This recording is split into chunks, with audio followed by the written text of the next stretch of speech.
Right, the folk, welcome back to another video beer review. Today we have a beer from China. This was a beer that was kindly This was a beer that kindly given to me by Mr. Mersey Beers a couple of months ago now, and it's time. It's time for this. It really is.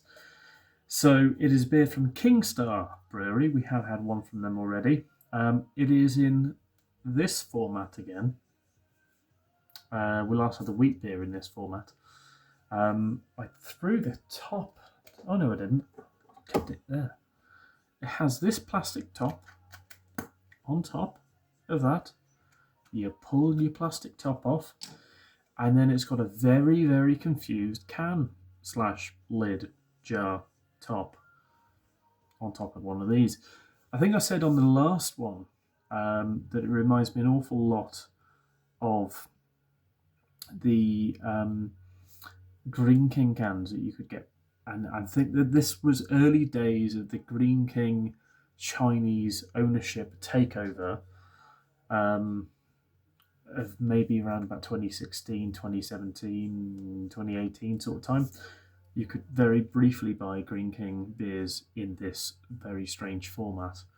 I think it was slightly different can opening on top because this is weird. But I've seen a few different Chinese beers in this format recently. Mainly all the ones that Mr. Mersey Beers very kindly gave me. Some of them he gave me in 330ml cans, ring pull top jobbers, and I've seen they're available in this format. And then others that are also in this format are available in smaller can sizes. So the ABV of this is 4.1%. The ingredients are water, malt, mung bean, a very strange ingredient, hops, yeast, original wort concentration, 12%. So, pregnant women and children should not drink alcohol. Good, that. Excessive drinking is harmful for health. Production date is on the bottom of the can. Well, it's not. It might be on the top of the can. And if it is the one that's on the top of the can, production date is 5th or 29th of May 2025. So, yeah, a litre can. And once again, it's not really user-friendly in terms of opening it. So, because you literally cannot get your finger underneath that. It's just been terribly designed. So we're going to use a bottle opener and try and wang our way under, and just about get under to pull the tab up a little bit, and then we'll go straight in. Bit of a fizz, and there we go. That's how you lose your finger. I guess this is possibly designed to be then consumed straight from the... What the fuck is that aroma? That's very unusual. It's like wheat beer mixed with mochi. That's the only thing. If you've ever had mochi, however you want to call it, mochi. If you've ever had mochi, the pillowy, doughy softness of mochi mixed with wheat beer and a touch of clove. Unusual. Put it in the glass, in the beer hop glass tonight. It's a very clear wheat beer. Ish. Glug. There we go. The beer hop glass.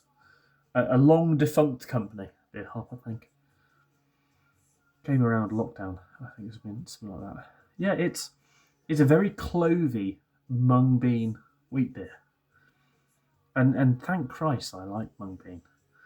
Just smelling it in beer is extremely weird. What is mung bean going to provide beer with? Like chewiness? Like thickness? It's a highly unusual aroma. But I don't dislike it. That's what I'm saying.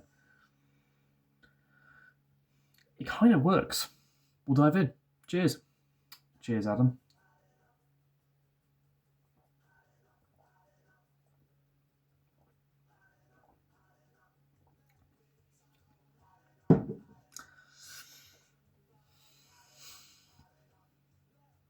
If you like wheat beers,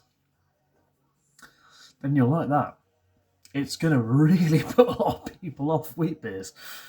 If you enjoy the wheaty, bready, banana-y notes and estery, sort of herbal, floral, yeasty notes of a wheat beer, then you're going to love this. The body as well. Because, you immediately think of eating mochi and how chewy and yummy mochi can be. Non-heavily fruited, like, say, peach or anything like that, mochi. Just that kind of chewy rice, gummy nature of it. I think my mind just always goes back to it, like the texture of that rather than the taste. The taste is unique. And as soon as you taste that taste, my mind immediately goes to the texture. And you think it's going to be extremely chewy, but it just kind of feels like there's a little bit of like the little floury sort of, the flour on top of a mochi, the kind of the dusting sort of thing. There's elements of that. I like that.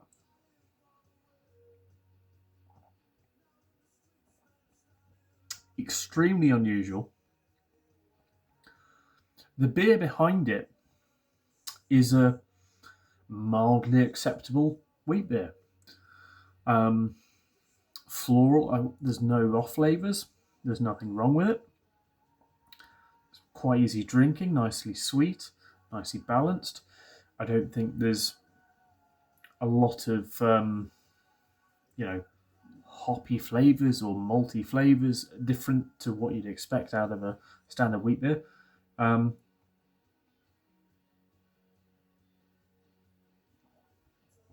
pretty happy with that. I like that a lot. And I'm glad it's a eat I can, because I will actually, definitely get through it. Kingstar, which, as much as it says is like a microbrewery, I think it might be relatively large, because the Chinese beer scene is huge, and it's relatively untapped for the craft side of things, for us to see in the UK, for example. But yeah, Mung Bean beer. It is for me. See you next one. Cheers. Cheers again, Adam. Ta-da.